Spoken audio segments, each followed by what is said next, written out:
Hello guys, how are you? I'm Teacher Fernanda e hoje vocês verão aqui nessa aula as homophones. O que são homophones? São as palavras homófonas, aquelas que têm o mesmo som, como o próprio nome diz, né? Homo, igual, e phone, som. Elas têm o mesmo som, mas elas têm significados diferentes, origens diferentes e different spelling, ou seja, são escritas de forma diferente, elas não são homographs, aquelas que são escritas iguais. Por exemplo, na língua portuguesa, a palavra manga, que ela é escrita igual, tem o mesmo som, mas ela tem significados diferentes, né? Temos a manga da camisa e a manga fruta, ok? Então vamos lá para o primeiro exemplo. Sun e sun.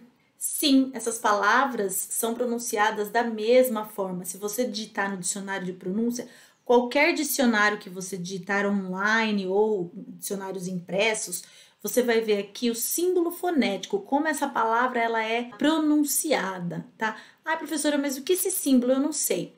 Bom, hoje em dia, nos dicionários online, você tem um microfoninho que ele vai falar, ele vai ler para você aquela palavra, tá? Como ela é pronunciada.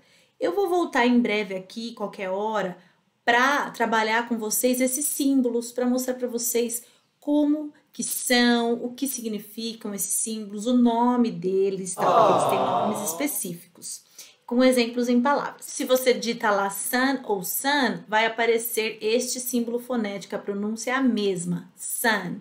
Então eu posso dizer assim, my son is sitting in the sun. É a mesma pronúncia, então que vai depender do contexto, né? Quem é o sun e quem é o sun? De qual deles eu estou falando, não é verdade? Yes! Number 2, flower e flower. Vejam aqui, elas também possuem o mesmo símbolo fonético, né? A mesma pronúncia. Pessoal, este R entre parênteses aqui significa o quê? Que o inglês britânico não vai ter este som do R retroflexo, é o nosso R de Piracicaba, né? Flower. O americano fala flower para as duas palavras, flower de flor e flour de farinha, mas o britânico ele não vai falar em nenhuma das duas, ele fala simplesmente flower, flower, flower, né? Que tem esse ezinho ao contrário, como eu falei, eu vou trazer em breve o nome para vocês. Então temos dois exemplos, né? He gave me this flower, ou I used flour to make this cake. Ele me deu esta flor, depois eu usei farinha para fazer este bolo. Então, flour e flower pode dizer sem medo, é a mesma pronúncia. Number 3, right e right. Right de escrever e right de correto ou direita, né? Direita, esquerda. Então, right pode ser direita ou direito ou correto. Write him a letter. Escreva uma carta para ele. Ou turn right. Vejam que a pronúncia é idêntica. Next, male e male. Male de masculino, de homem, e male de correio. Correio eletrônico, encomenda. Né? Então temos lá, you've got a mail, que é aquela mensagem que chega quando você recebe um e-mail, uma correspondência. Is this male or female? Então, quando você quer saber se aquele bichinho, se aquele animalzinho é macho ou fêmea. Next, nós temos aqui ate ou ate. Ate é o passado do verbo eat, que é comer em inglês. E ate é o número 8. Pessoal, olhem lá, eles têm a mesma pronúncia. He ate 8 eggs last night. He ate 8 eggs last night. Aí alguém fala, credo, 8 ovos. Oh my God. Próxima, temos aqui bored ou bored. Bored, o primeiro é entediado. I'm bored. Tô entediada, não aguento mais. Eu ouvia muito isso das crianças quando eu morei lá nos Estados Unidos. Elas viviam falando, I'm bored, I'm bored. E board, a segunda palavra, é um quadro, um mural, né? Um quadro de avisos, um mural, ou até mesmo uma lousa, né? Temos blackboard, whiteboard hoje em dia, né? Lousa branca. Então, is there a board on the wall? Tem um quadro na parede. I have a board. on my wall. Eu tenho um quadro aqui de avisos, eu coloco as datas, calendários, coisas que eu preciso lembrar. Temos agora se ou se. Se, primeiro de ver, e o outro se de mar. Então, can you see the sea? Você tá chegando na praia lá, descendo a serra, delícia. Aí você fala, can you see the sea? Então, se, pessoal, pronuncia igualzinho.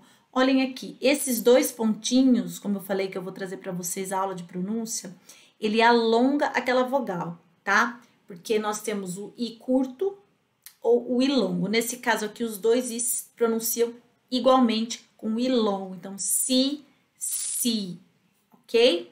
Esta aqui, pessoal, nós temos a forma abreviada de you are, que fica your, e o pronome, o adjetivo, aliás, o adjetivo possessivo, your, né? Your name, your computer, your friend, your family, elas são pronunciadas igualmente. Olhem aqui o símbolo fonético, né? Your, i. Esse J que a gente chama, né? Parece um J, mas é um símbolo i. Tem um som de consoante, né? Your, como eu falei lá atrás, o R é porque no britânico eles não pronunciam. Então, your. E no americano, your. Muitas vezes, pessoal, na escrita informal, você vê, eles optam por não escrever esse your para se referir a you are e acabam escrevendo dessa forma. Eu vi muitas vezes esse your escrito no lugar deste aqui, porque eles têm o mesmo som. Então, you're doing what your heart says. You're doing what your heart says. Você está fazendo o que o seu coração diz, o que o seu coração manda. E o último exemplo que eu trago aqui hoje, here e here. Here, aqui, né, o de verbo de lugar, aqui, e o verbo hear, ouvir, escutar, né, ouvir. Here. Come over here to hear this noise. Come over here to hear this noise. Vem até aqui para ouvir esse barulho. Ok? Então, vejam de novo, mais uma vez, né? Temos aqui a opção para o inglês britânico, here, e temos o americano, here. Então, ambas as palavras são pronunciadas igualmente. Ok, pessoal? Então, hoje eu trouxe para vocês o que são as palavras homófonas, que são aquelas que têm o mesmo som, mas escrevemos de forma diferente e têm um significado diferente.